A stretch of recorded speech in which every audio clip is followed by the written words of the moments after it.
You're listening to Emerson Whitner's NXT Report on the Angry Marks Podcast Network. Good morning, good afternoon, and good evening. Hello, everyone. My name is Emerson Whitner, and this is your NXT audio update for July 1st, 2015. Yes, I am Emerson Whitner. I am the host of the Wrestling Outsiders podcast, which you can listen to every Wednesday night at 10 p.m. Eastern Time on blogtalkradio.com/wrestlingoutsiders. And you can also listen to last night's episode where we spent almost an hour on the line with former TNA personality and Survivor Pearl Islands contestant Johnny Fairplay. We got off to a rough start. I asked him a bad question to start things off, but it was a fun rest of the way, and I think you'll enjoy it if you go back and listen to it right now on demand. And now the cheap plug out of the way, on to the show. And this was the go-home show to the Beast in the East show, where this Saturday at 5:30 a.m. Eastern, 2:30 a.m. Pacific Time, Finn Balor is going to become the NXT champion. Hashtag spoiler. Hashtag sleep, because they're just going to put it up on demand later. But hey, if you're up that early, knock yourself out. You can't go wrong. And let's go into the show here. We kick things off in the ring with the Vaudevillians, who are now baby faces, going against Dash and Dawson, which is the team name for Dash Wilder and Scott Dawson. Scott Dawson, who has been partners with Alexander Rusev, Sylvester Lefort, and Garrett Dillon, all with no success. How are things going to go now with Dash? Who knows? The Vaudevillains now have new, peppier music. I don't know, I like the more dramatic music better, but if they're supposed to be baby faces, I can see why. The Vaudevillains won quickly with their European uppercut neckbreaker combo called the Whirling Dervish. Devin Taylor backstage interviewed Becky Lynch. Becky told the world that she sprained her hip flexor at NXT TakeOver, but she tried to fight through it and wrestle for the last few weeks, but now she discovered she has to take a few weeks off, but she did promise to win the women's title when she comes back. Baron Corbin defeated Tucker Knight in 30 seconds. Tucker Knight looks like Bull Dempsey's less hairy little brother. In fact, the crowd was even chanting Bull during this match.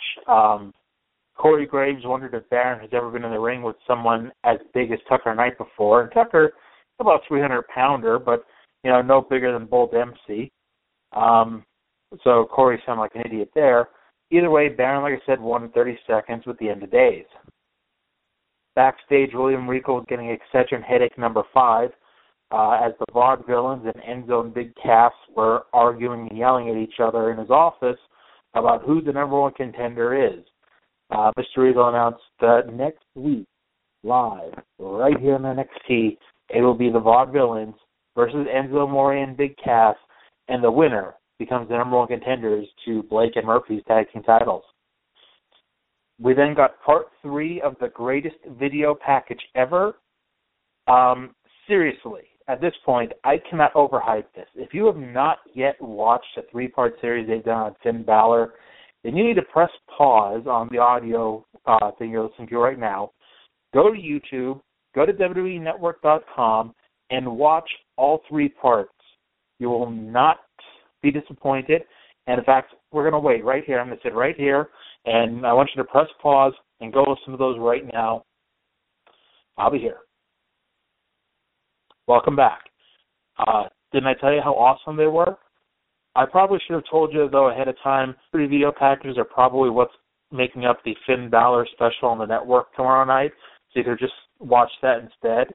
But hey, I know I want to try to get some views up for NXT over on the network. I want to get some views up on YouTube. Go watch those things.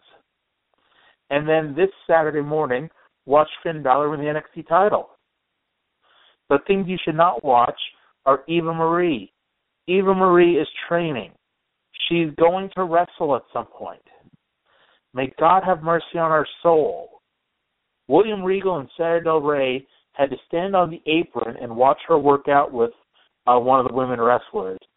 And for the life of me, I can't tell you why they're watching her wrestle instead of them wrestling and her having to buy a ticket and watch. Evil Emma submitted Carmella in their Divas match. Emma had Dana Brooke in her corner, but Dana didn't do anything, so it was a clean win. Emma is now so delightfully evil. The fans did a dueling chant of Evil Emma, Emma sucks. And since we had Evil Emma, I'm just convinced now that this has to be the darkest timeline. There's my community reference for the week. Match was fine, nothing great, nothing bad, just fine. The fans, for the most part, entertained themselves throughout the match, just randomly booing for no other reason than to do it. Emma eventually won with the Emma lock. Bull Dempsey was trying to get some candy out of the machine, but it wasn't accepting his dollar. Maybe he should have had Roman Reigns walk up and just be attractive Roman Reigns. Yeah, I watched Tough Enough. I'm not even going to get into Tough Enough right now. But Bull Dempsey was trying to break the glass with a chair so he could get the candy out of the machine. But Mr. Regal stopped him and took note of all the chocolate that was on Bull's lips and in his beard, and shot him a look of total disgust. And William told him to sort himself out, or the next time they talk, Bull won't like the outcome. No, really. Whose Cheerios did Bull Dempsey tips in? Last week, Jason Jordan was mad about losing his tag team match when Chad Gable walked up and once again pled his case to be Jason Jordan's tag team partner. At this point, I don't even know why, because Jordan's the one that keeps losing all these matches. You know, it's not like his partner is the one that's doing the job. Jordan's the one on his back staring at the pretty bright lights in the ceiling. Chad did say that when Jordan's ready, that Chad will be ready, willing, and Gable. Jordan got pissy and stormed off in the other direction. Tyler Breeze pinned Ty Dillinger. Breeze doesn't have his cape anymore. Hashtag sad face. Hashtag he probably gave it to Lance Storm. Dillinger, who hasn't won a match in months, now has a new gimmick that he judges everyone. Perhaps he should judge himself before he judges everyone else. I don't know. Ty got a little more offense than you would normally expect him to, but Breeze continued with his winning ways, hitting the beauty shot and winning. Tyler really has no direction at this point. I don't know what they plan on doing with him. He's just on TV at this point just so we don't forget that he's a person. Backstage, Dana Brooke and Emma were touching Sasha Banks' women's title when Sasha came in very angry. Dana and Emma said that they were after Sasha's title, and Sasha said that she'll take them both on the tag team match, playa. I don't know when Sasha turned face. Apparently she now is a baby face. But it did lead to a challenge for a tag team match next week, and Sasha's vowed to find a partner. So keep in mind, I don't read the spoilers, so if I get this right, it's a coincidence. But if I was a betting person, next week Sasha comes out with Charlotte, and they do the big four horseman beatdown on Charlotte, proving that Sasha was just an evil little heel the whole time. Main event time. NXT champion Kevin Owens teaming with the man beast Rhyno to take on the number one contender Finn Balor and Kevin Owens' other hated NXT rival Samoa Joe. Kevin Owens sure has a lot of rivals these days, doesn't he? He has Finn Balor, he has Samoa Joe, he has Hideo Itami if Itami wasn't injured, and he has John Cena. That's enough for anybody.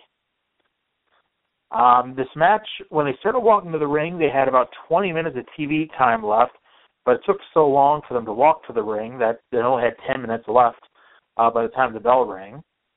The announcers talked about how it's not just a foregone conclusion that Balor's going to go to Tokyo and win the title, and there is a chance that Balor ends up like Sami Zayn, Alex Riley, Sami Zayn, Adrian Neville, and Sami Zayn, being taken out on a stretcher after an attack by Owens. The heels got the heat on Balor when Finn tried to give the champ a suplex, but Owens blocked the suplex. At one point, Rhyno did his own standing suplex, but while he held Finn up, he did squats, which, was quite impressive to see. Owens tagged in and did the John Cena comeback, right down to his spinning slam and the five-knuckle shuffle. Balor did fight out of the AA and hit a double foot stomp before making the hot tag to Joe. Rhyno and Joe worked really good together.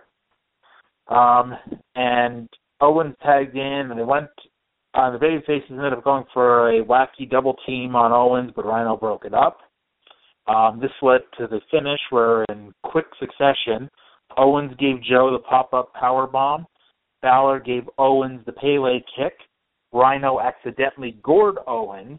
Balor gave Rhyno the running drop kick in the corner, and in the meantime, Rhyno squashed Owens, who was getting up in the corner. And finally, after that series of moves, Balor hit the coup de grace and was the first person on NXT to pin Kevin Owens. Yes, Kevin Owens has been undefeated for 7 months on NXT. It's all over now. And is the title reign over for him? This Saturday morning, 5:30 a.m., live from Tokyo, Byron Saxton and Michael Cole are doing the play-by-play, apparently. That's what Byron said. But either way, it's Finn Balor's time now. Do we have a new champion? Tune in this Saturday to find out. Tune in next Wednesday to hear me talk about everything. And I'll talk to you again one more time next week for NXT. So long. You're listening to Emerson Whitner's NXT Report on the Angry Marks Podcast Network.